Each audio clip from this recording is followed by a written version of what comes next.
Hey 49er fans, I'm Thomas Mott. Welcome into Chat Sports, and today it's 49er mailbag time. Yes, you guys asked a ton of mailbag questions, and we're going to dive into all of those today. I'm seeing them all on my screen right now. There's a bunch of good ones. Let's answer as many as we can right now. Let's start with this one. Crap Strategy says, friends don't let friends grow 1980s perv stashes. Okay, yes, you probably noticed. Little mustache action going on right now. Some people really like it. Some people, like Crap Strategies, do not like it. 1980s perv stash, is it really that bad? I've been told it doesn't look that bad, but then again, you know, some people are my friends and they might just being nice. Although, look at this one. I mean, Josh Hutchinson says, rockin' the stash. Nice. See? Josh liked it. Some people in the comments like it. Some people don't. I don't know where I'm at on it. I don't think it's too bad. I mean, some people look really bad with mustaches, and some people look really good, and some people just look fine. I'd say I'm right in the middle, right? Wouldn't you agree? I think I'm right in the middle of having a really bad or a really good mustache overall, but I appreciate you guys noticing it. I kind of just threw it out there, shaved it, would see what people would think, and it's been received in an interesting fashion in the comment section, so I appreciate it. How about this? Should Mott, or what should I do with my mustache? What should Mott, that's me, what should I do with the mustache? I'm going to leave it up to you guys. Whatever you guys pick, give me more comments here, I will do next week in terms of the Monday video. So K for keep, and I'll keep it just for you guys, or S for shave. There's a pinned comment down below. I want to see what you guys think about this as we start off what should be a video about the 49ers, and unfortunately starts with my mustache, which is not that exciting, but still, you guys kept commenting about it, so let me know. S for shave, K for keep. Let me know in the comment section. Okay, moving on to an actual mailbag question regarding the 49ers. Mundo says, predictions for the whole West in 2020.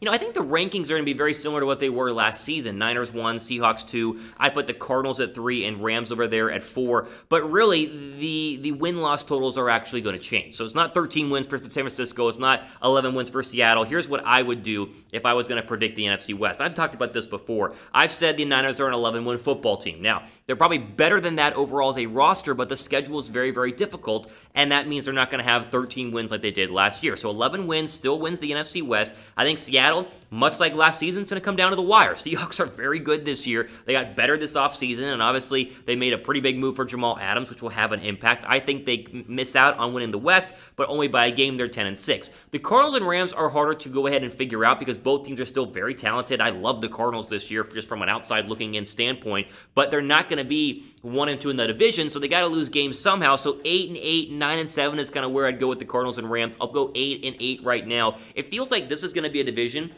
that kind of hurts itself, right? So it's not going to be one team beating up on all the others. It's everybody beating each other up. You play, every single team twice in the NFC West. You could lose one, win one. That's how I see it going for basically every single team. The Cardinals and Rams can easily beat the 49ers. That's very possible in 2020, whereas last year, even though the Cardinals played them hard, you obviously were the 49ers were heavy favorites going into each and every one of those games. So, yeah, I think 11-5 makes sense for the 49ers, but it's going to be tight. This is the toughest division in football, and it's really not even close. Give me your NFC West predictions. Am I right? Just give me the list of teams, right? Seahawks, 49ers, Cardinals, Rams, in whatever order you guys think it will be. Let me know what you guys think down below.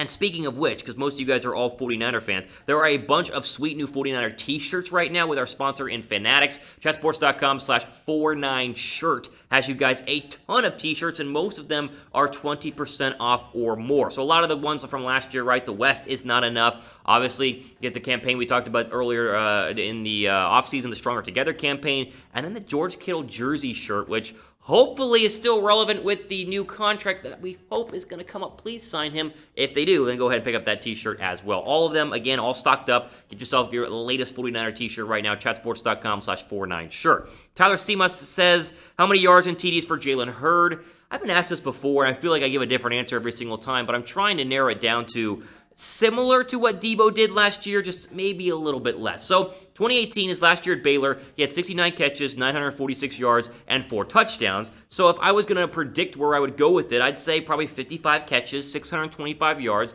5 touchdowns, and 11.36 yards per catch. I think that is a very fair prediction for Jalen Hurd. I think, right about 50 catches, right about 600, 700 yards, and 5 touchdowns not only is a fair prediction, but probably a pretty accurate one and would be very, very good for Hurd in essentially his first year as a 49er. Remember, rookie receivers. Even ones like Deebo Samuel, who was fantastic last year, still only had like 800 yards and 3 touchdowns. You don't go for 8 touchdowns and 1,000 yards. You don't put up college numbers your first year. So it will come down, but I think 55 catches for 625 yards and 5 touchdowns makes a lot of sense. What also makes sense is you guys subscribing to the 49ers Report, because if you do, then you obviously are the first to know whenever I release a new mailbag video like this, which we do not every single week, but pretty often here on the 49ers Report. We also do live Q&As, and we do news and rumors and segments, all the different 49er things, which you probably already watch if you are a subscriber, but if you're not, go ahead and subscribe by clicking the big red button down below. Let's see here. Hero says, which running back do you see having the most carries this season? The easy answer is obviously Raheem Mostert. The problem is, you got to realize the 49ers are a running back by committee team, and if you actually look at the stats, this surprised me.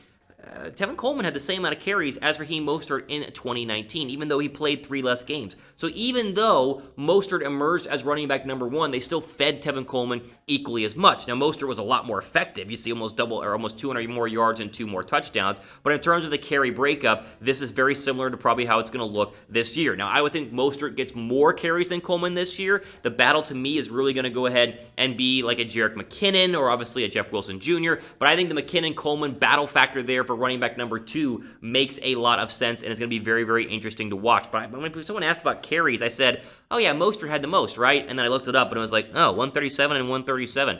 Interesting. Even though Mostert is running back number 1, they still are big-time running back by committee. But to answer your question, Mostert will get the most carries, but I think the Coleman-McKinnon matchup in terms of carries for the number 2 spot is going to be fascinating, really fascinating to watch in San Francisco. What do you guys think will have more carries in 2020? Let me know in the comment section down below. RH for Raheem Mostert, TC for Tevin Coleman, or JM for Jerick McKinnon.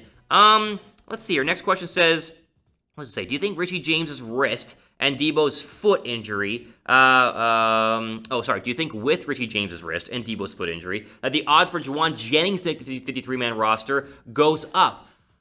I mean, I would say yes, but you also got to factor in the whole Tavon Austin factor, right? Depending on what point you watch this video, maybe he's been signed, maybe he hasn't, but if they are going to sign him, which I think looks like that they are going to do, and he probably is by the time you watch this video, that would hurt Jauan Jennings' chances. Now, I did my 53-man roster prediction earlier this week on the channel, and you got to leave Deebo and Richie on the active roster, even though they won't be healthy to play, because if you put them on the physically unable to perform list, the PUP list, then they got to miss the first 6 weeks, and all the things, indications have said that Deebo and Richie will not need to miss 6 weeks. So they will stay on the roster, but then they won't play, but they'll still take up a roster spot. So I still think Jennings is going to go ahead and be a practice squad guy. I predicted that. I know he was great at Tennessee, even though Tennessee struggled last year. Obviously losing to like Georgia State at one point at home in Knoxville. But I still think Jauan Jennings has a future with San Francisco, but maybe not this year, just because you got to keep Samuel and Richie James on the active roster, even though they're injured. And with the addition of like a Tavon Austin or any other free agent wide receiver that they could possibly sign,